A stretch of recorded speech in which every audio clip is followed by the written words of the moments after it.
The Reynolds Aluminum Program with Fibber, McGee, and Molly.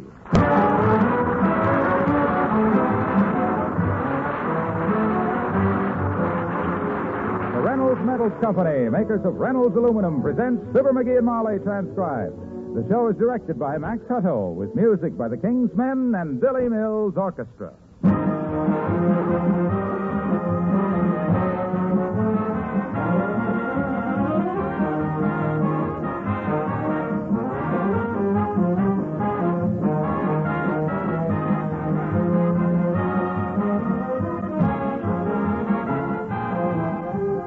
Agricultural leaders in this country have coined a phrase that's pretty important. They say farm buildings are tools, meaning that they are instruments of production. They work for profit. They have to be built to pay off. And right now, there is the big reason why more and more farmers are building with Reynolds lifetime aluminum roofing and siding. You know, aluminum is priced no higher than before World War II, so you start with better value. Your dollars are still worth 100 cents in aluminum. You save on labor, too, because aluminum is strong yet light, easy to apply. You save on maintenance because aluminum never rusts, needs no painting. And most important, you increase production from poultry and livestock because aluminum reflects heat, keeps a building warmer in winter, cooler in summer. So make your farm buildings better tools with Reynolds lifetime aluminum roofing and siding. See your dealer.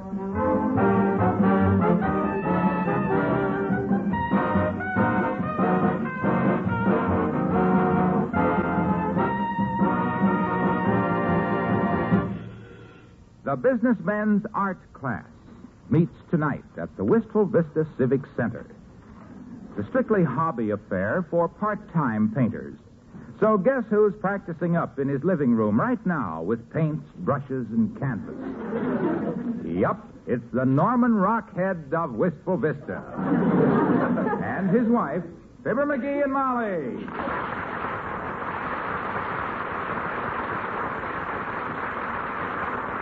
And when I found out that guys like Latrivia and Doc Gamble had took up art, guys with 2 left hands and 10 thumbs apiece, I went right down and I rolled myself into the class.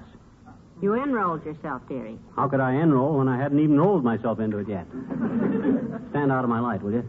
Thanks. Hey, how do I look in this smock and beret, Tootsie? Pretty professional, huh? Very fetching. Yep. Like a chubby cherub with a blue serge halo. What is this thing again, the Businessmen's Art Class? That's it. It's for businessmen only. How'd you get in? Pull. Pull? Mm-hmm. Pulled open the classroom door, pulled $5 out of my pocket, pulled a couple of gags, and bingo, I'm a businessman.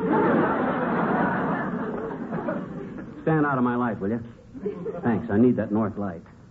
You say Dr. Gamble belongs to it, too. Mm-hmm. Somehow I never thought of the doctor as an artist. Nobody does. The doc. His idea of painting is to dip a brush in iodine and have a patient say, ah. Well, I will say he paints a mighty fine tonsil. Of course, when it comes to art, Doc's got 3 strikes on him to start with.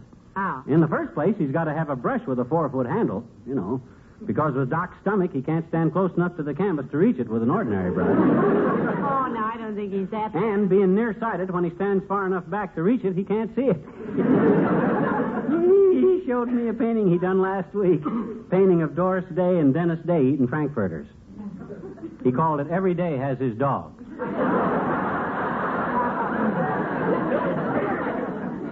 Dearie, are you going to paint something pretty soon?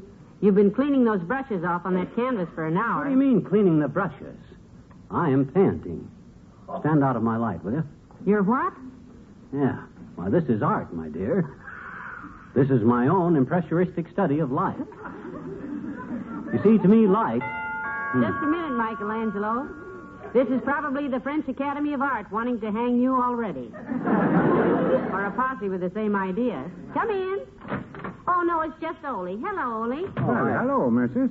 Hello, McGee. Hey, why are you wearing the nightshirt, McGee? You just get up? No. This ain't a nightshirt. That's a smock, Ole, like a sort of a loose coat. Yeah, my gosh, didn't you ever see anybody wearing one of these things before? Oh, sure, McGee. My missus always wears a smock when she's expecting a baby, but... You don't mean that you... Oh, no, that's too unlikely. is, Ollie. Himself here has just joined an art class. He's learning to paint. Oh, I ain't exactly learning, of course, Ole. Always have kind of dabbed in art in my spare time. Sort of a Sunday painter, you might call me. Well, that's interesting work, McGee. I was a Sunday painter myself at one time. Oh? I had a good job painting Sundays on window of the ice cream parlor there. Well, painting is nice relaxation, Ollie, and I think everybody ought to have some kind of a hobby, don't you? Yeah, I think so too, missus. You know, I make a suggestion like that once to my missus when I first get to know her, you know. Told her to take up a hobby of some kind, eh? Yeah, you know, she was just out of school, and she didn't know what to do with her spare time, so I say to her, Genevieve, I say, a girl like you should have herself a hobby. And she said, oh, Ole, that's so sudden. And the next thing I know, I'm wiping off lipstick, picking up rice, and 4 kids we got now. She made a hobby of a hubby, did she?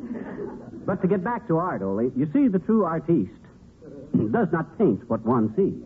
The true artiste paints what one feels. Like this here. You take this picture I'm doing right now. That's a picture, McGee? It looked like a paint salesman fall downstairs with his sample case open. Well, he calls it life, Ole. It's short for life in a pinwheel factory, I think. Well, to appreciate true art, one must have true understanding. This canvas is what we artistes call an impressure, or abstract. This is not what I see, you see. This is how I feel. You feel like that? Good gracious, McGee, go lie down quick. I get a doctor message. Goodbye, both you fellas. Oh.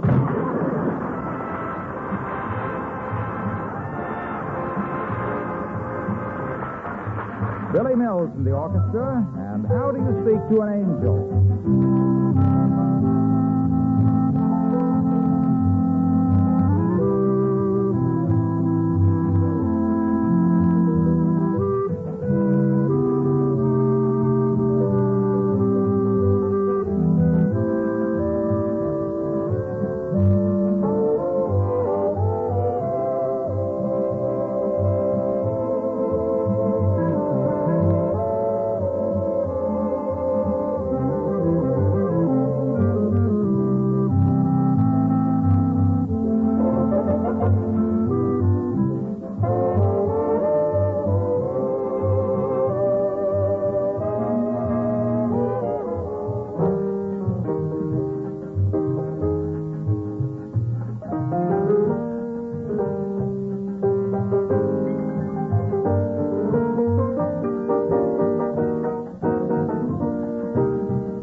Putty tat who bit a guy named Shepherd.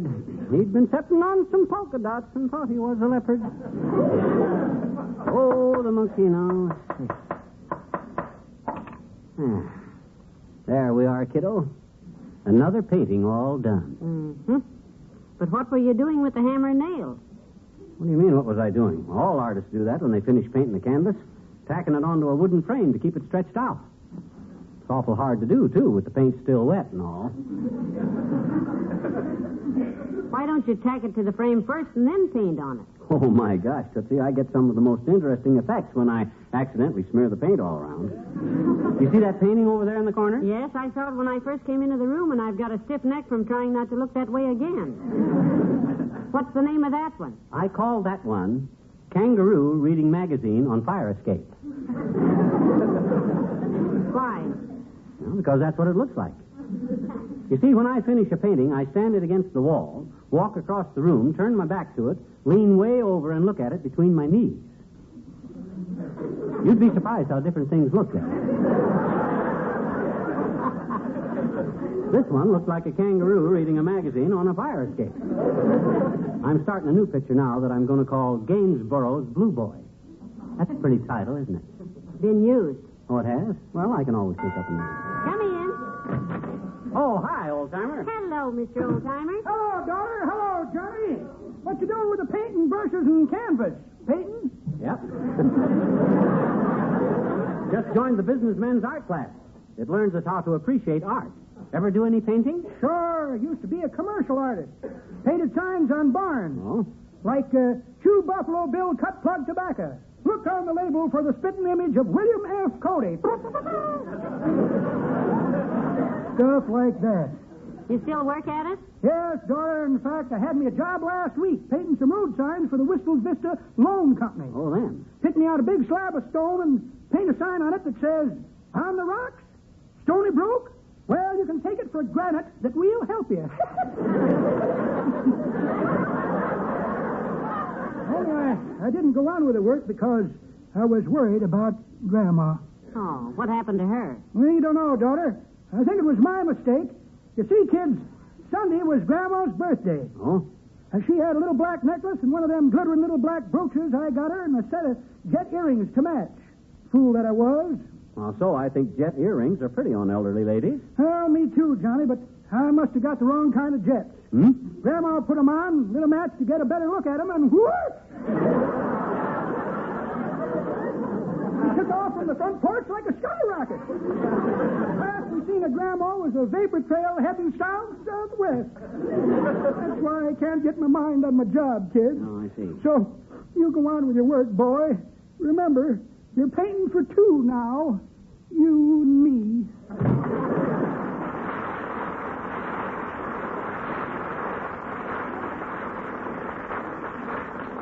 By the way, dearie, when is the next meeting of the businessmen's art class? Tonight. That's why I'm painting so fast.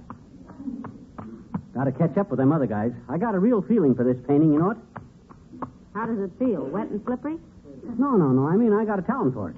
Did you read where Betty Grable, the beautiful dancer, had her legs insured for $1 million? Well, as a painter... You're going to insure your hands for $1 million? No, my pants.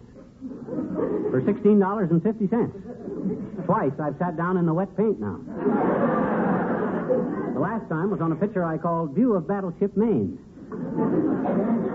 What did you do? Change the title to read As Seen from the Stern?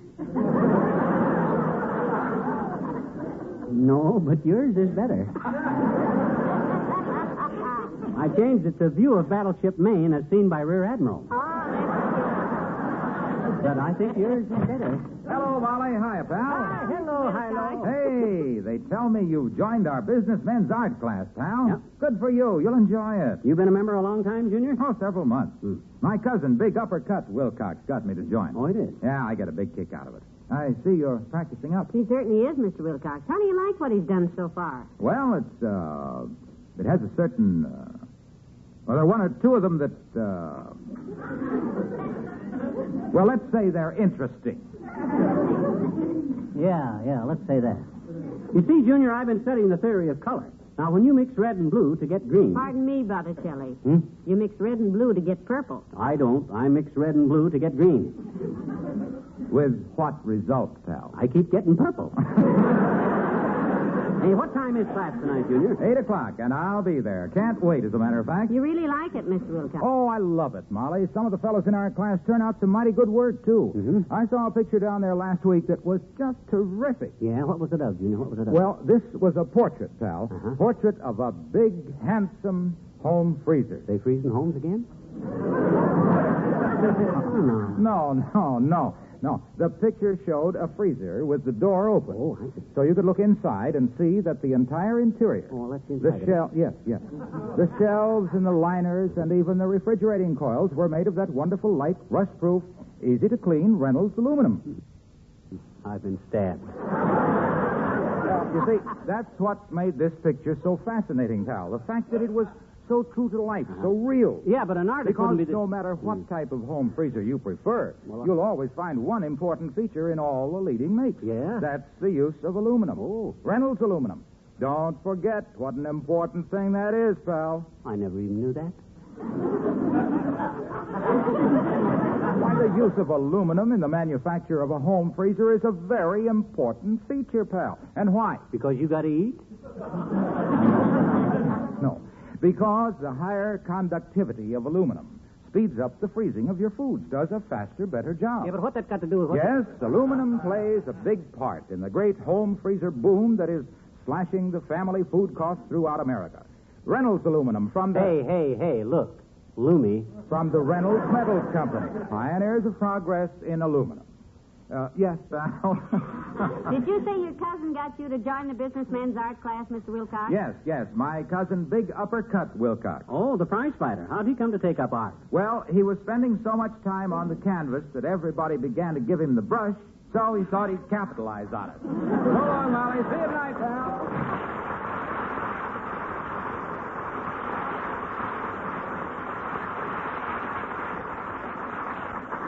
Anytime I can't paint as good as him, I never would have took it up. Now, you take this painting here, the one I'm working on. What do you think of this composition? What do you mean by composition? Composition, my dear, is when an artist arranges the different elements into the picture so that when it's hung in a gallery, people can look at it a minute and turn to his wife and say, "Hey, Nellie, am I nuts or is that thing put up sideways?" Well, in that case, sweetheart, you have the most wonderful... save for making a very snide remark. Yeah. Come in. Well, hello, boy. Hello, my dear. Hello, Da Vinci. Oh, hi, Sag Slacks. You going to be at the businessmen's art class tonight, Doc? Certainly. As a matter of fact, McGee, we work from a model tonight. Oh, is that Dr. so? Campbell and I stopped by to pick you up. Get your hat and let's go. Okay, Molly's coming, too. I want her to see how we businessmen relieve the stresses and strains of the day's work and lighten the tension of competitive enterprise by the development of a cultural hobby. Oh, to mention an unthinkable family relationship, brother. Hand me my medicine case, Mayor. He's making me ill. You say you boys are using a model tonight, Mr. Mayor? Yes, tonight for the first time. Good. I'm always good at mechanical stuff. What'll we use a model of, you suppose? Train, airplane, steam engine? This is life class, egg-face. We use a live female model. They do say a live one is much better, even though they don't hold a pose as well. Live model, eh? Oh, now, don't look so perturbed, McGee. After all, it gives somebody a job. $1.50 an hour and all the influenza they can pick up. On Thursdays and Fridays, we do landscapes and still life, respectively. It's the best way to do them. Yes. Last Friday, we painted a beautiful still that Mail of Trivia brought us, confiscated from a moonshiner. It was nothing, really. McGee, what are you looking so anxious about? Well, my gosh, let's see. I never... a live model. Well, this is the first time I ever... That's kind of embarrassing. The way you paint a bowl of tulips would be just as embarrassing. I think you're being a little silly, McGee. How do you think artists learn to paint the so-called human form divine? From reading Esquire? Well, that ain't a bad way. But, gee, where's... Oh, no, look, fellas. Maybe I'd better not go tonight. I'll wait for the landscape class Thursday. Oh, nonsense. Relax, McGee. This is a very impersonal business. Nobody talks to the model, and the model talks to nobody. Come on, McGee. Get your stuff together. It's getting late. Well, okay. Get your coat, Molly. All right. You understand, fellas, that it ain't so much I don't want to go. I do. Because I feel that art is a serious study, not to be approached lightly. I feel that to give oneself truly to one's art, one must approach one's subject with a deep feeling of reverence. The true artist is one which he immerses himself completely into one's masterpiece. Thank you, Grandpa Moses. Come on, everybody. The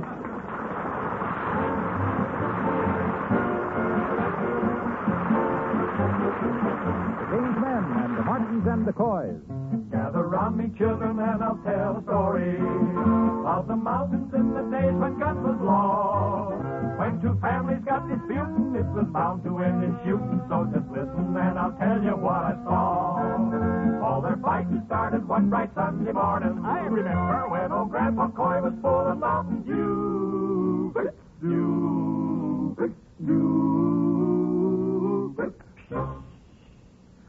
Just as quiet as a church mouse, he stole in the Martin's hen house.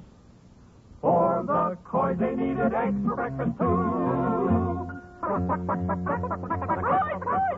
Oh, the Martins and the Coys, they was reckless mountain boys. And old Grandpa Coy, he was the first to go. So he saw the Martins coming, he had hardly started running when a volley shook the hills and made him low.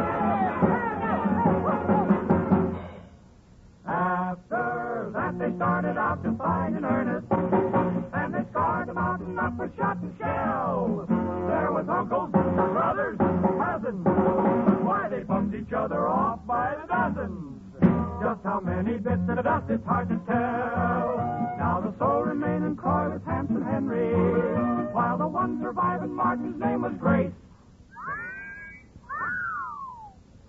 Hank was set to pull the trigger when he saw her pretty figure. You could see that love had kicked him in the face. Oh, the Martins and the Coys, they was reckless mountain boys, but they say their ghostly cussing gives you chills. Cause the hatchet sure was buried when sweet Grace and Henry married. It broke up the best darn feud in these yard hills.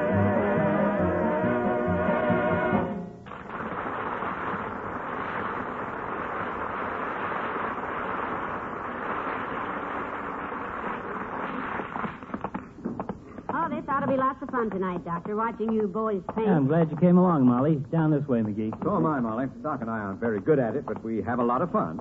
Incidentally, McGee, I still think you should have brought your smock and beret along in a package instead of wearing them like this. Nobody else is wearing Oh, that's silly. Why change clothes when I get here when I had them on all day long anyhow? Besides, how else can anybody tell I'm an artist? An excellent question. I wonder what kind of a costume she'll wear, fellas. Not that it matters. I can paint anything, of course, but Well, I doubt that she'll be wearing hip boots and an overcoat, McGee. This is art. The class tonight is supposed to study muscular action and body structure. And to think I joined this thing to get away from my work. Oh, well. The classroom's right around the corner there, McGee. You and Molly go ahead. I have to get my paints and brushes out of my locker. So do I. We'll meet you in the classroom, kids, right away. All right. Right in. Well, which way, Doc? Right? Oh, never mind. We'll find it. Don't catch your heel in the hem of that smock again, dearie. You nearly fell coming in, you know. I'm okay. My gosh, the Civic Center is a big joint. Yeah. We came here to a dance one time, remember? Wait a minute. Let me ask this guy. Hey, Bud. Yes, sir? We're kind of lost, Bud. Can you tell us how to get... Oh, well, I'll be delighted to direct you, sir. Uh-huh. I can see at a glance that you're looking for the Happy Hearts Club Masquerade and Comic Costume Party. It's on the way. No. And let me say, sir, that you've got on the funniest get-up I've seen all evening. Have they been going by here in droves? Oh, no, sir. You see... Oh, miss, if your father doesn't win first prize in that hour... George, you ought to scream your head off. What a sense of humor. That's the most ridiculous thing I've ever... I'd rather cut it out. I'm not looking for the masquerade party. Of course not. We're looking for the art class, sir. Yeah. Oh, the art class. Are you a model, baby? Because if you... No, she ain't a model, baby. She's a model wife. Mine. Doggone it, Bud, I'm an art student, and I want to know where the... Oh, well, I'm happy to have you as a student, sir. Permit me to introduce myself. I'm your instructor, Rembrandt J. Fink. At your service. How do you do, I'm sure, Mr. Fink? But isn't it about time for class to start? Because... Oh, yes, indeed it is, madam. Right through this door here, please. All right. I'm kind of anxious to see this, dearie. Where do the experts sit, Bud? Because I'm the type of guy that I want... Well, just grab an easel any place, sir. Okay. Oh, this will be a very interesting session tonight. Our first session with a regular model. Oh, this will be fun. Yeah, we heard about that, Remy. What kind of costume will she wear? Bathing suit or... Certainly not, sir. Our class tonight will concentrate on muscle and bone structure, torso study. Oh, you hear that, Molly? She's going to wear a wedding dress. A torso. I don't think he meant that. Oh, that's great, Bud, because I got lots of white paint and I can draw swell lace, boy. Have her carry a bouquet, too, because... Our model, sir, will not be wearing a wedding dress or anything else. After all, when one must study the muscular structure of the body, one cannot be impeded by useless draperies. Well, no,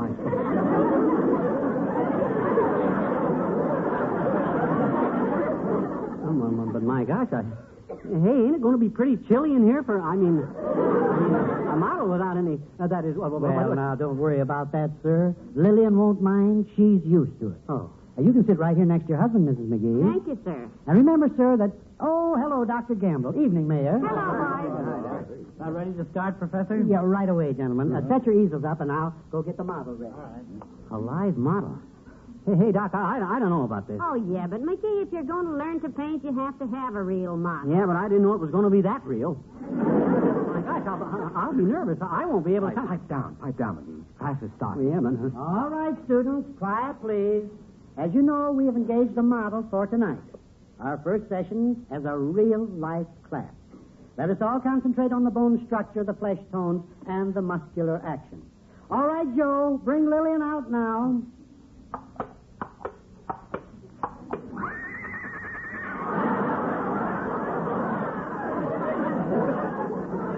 Listen to that, Molly. She's caught cold already. Poor kid. Dearie, you can open your eyes now. Lillian is a horse.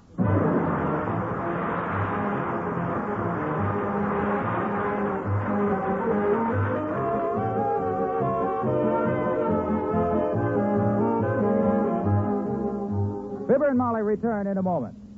You've heard about all the Reynolds aluminum built into modern refrigerators and home freezers. But every bright housewife puts in a lot more aluminum herself. And she knows it's Reynolds aluminum. It's Reynolds Wrap, the pure aluminum foil she uses to wrap food for freezing. Just as the built-in aluminum liners speeds freezing, so does Reynolds Wrap. And this moisture-proof, odor-proof aluminum foil molds around any shape, makes a tight seal without taping or tying. So with less work, you have the utmost protection. Reynolds Wrap prevents freezer burn, assures better flavor, and less shrinkage. For poultry and large cuts of meat, get heavy-duty Reynolds Wrap, half a yard wide. Popular companion to the regular 12-inch standard and jumbo rolls. Ask by name for Reynolds Wrap, made by the world's largest producer of aluminum foil, the Reynolds Metals Company.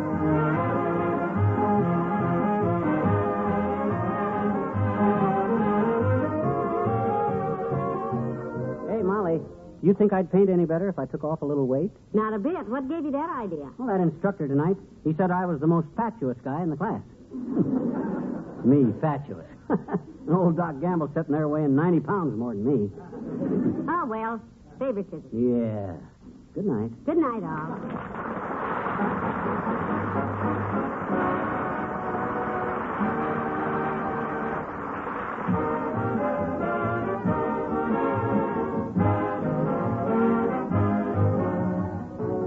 Metals Company, pioneers of progress through aluminum, has brought you Fibber, McGee, and Molly transcribed with Bill Thompson, Gail Gordon, Arthur Q. Bryan, Dick LeGrand, Cliff Arquette, and me, Harlow Wilcox. Don't forget to see Mr. Peepers, starring Wally Cox, on NBC television Sunday night. Also brought to you by Reynolds Aluminum. And be sure to be with us again next Tuesday night. Good night.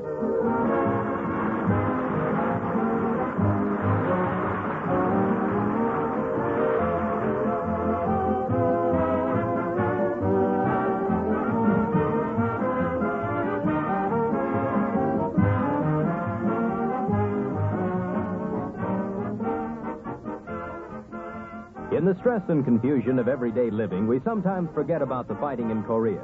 But that campaign goes on day after day, week after week. And every day our fighting men are killed and wounded. If you want to back up those fighting men, there's one simple thing that you can do. Decide right now to make a blood donation to your local Red Cross chapter or to your local blood donation center. Make a note now to call for an appointment. You'll be proud that you did. So don't put it off any longer. Call your local Red Cross chapter or your local blood donor center today. This is NBC, the National Broadcasting Company.